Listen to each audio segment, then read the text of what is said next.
আমরা যারা মানে কম টাকার মধ্যে পিসি বিল্ড করি, একটা মনে করেন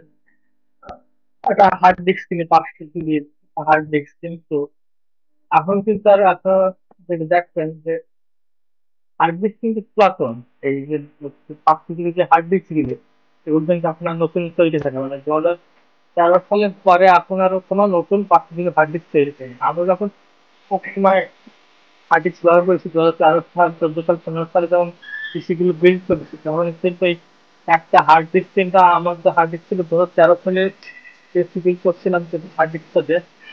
ওই হার্ড ডিস্কটা কিন্তু আমাদের গেছে প্রায় এই 2000 মানে 13 সাল, 23 সাল পর্যন্ত ওই হার্ড ডিস্কটা মানে ব্যবহার করতে পারি। তো তারপরে ওটা হঠাৎ করে নষ্ট হয়ে যায়। এখন আমি নতুন পিসি যখন বিল্ড করলাম, তখন এই যে গত 3 মাস আগে হার্ড ডিস্ক নিচ্ছি, হার্ড ডিস্কের অবস্থা দেখে আপনার, আমি কিন্তু বেশি দিন ব্যবহার করিনি, আর 3 মাস ব্যবহার করেছি, হঠাৎ করে দেখি এটাতে ওই হার্ড ডিস্ক আর পোকারে না, হঠাৎ করে এবং সোজা কারেন্ট প্লাগ খুলে আবার লাগালাম, ডাটা কেবল টেবিল খুলে লাগালাম, পরে আবার হার্ড ডিস্ক শো করে ফেলা, কারণ আমি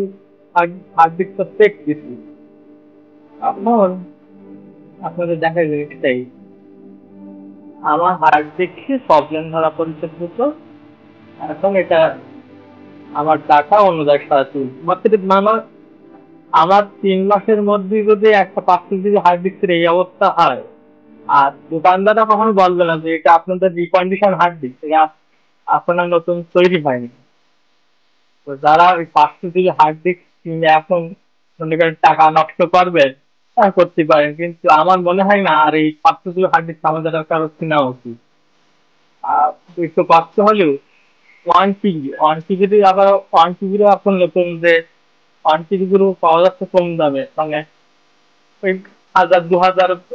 2500 মধ্যে যেগুলো পাওয়া যাচ্ছে ওগুলো কিন্তু রিকন্ডিশন আছে, এর মধ্যে যেগুলো 3 বছর 4 বছর ওয়ারেন্টি, সেগুলো কিন্তু আপনার হার্ড ডিস্ক গুলো কিন্তু নিউ, ব্র্যান্ড নিউ। আর ব্র্যান্ড নিউ আর রিকন্ডিশন যদি না বোঝা যায়, তাহলে এই মানে 50,000 কি কম সেই জাতীয় আমার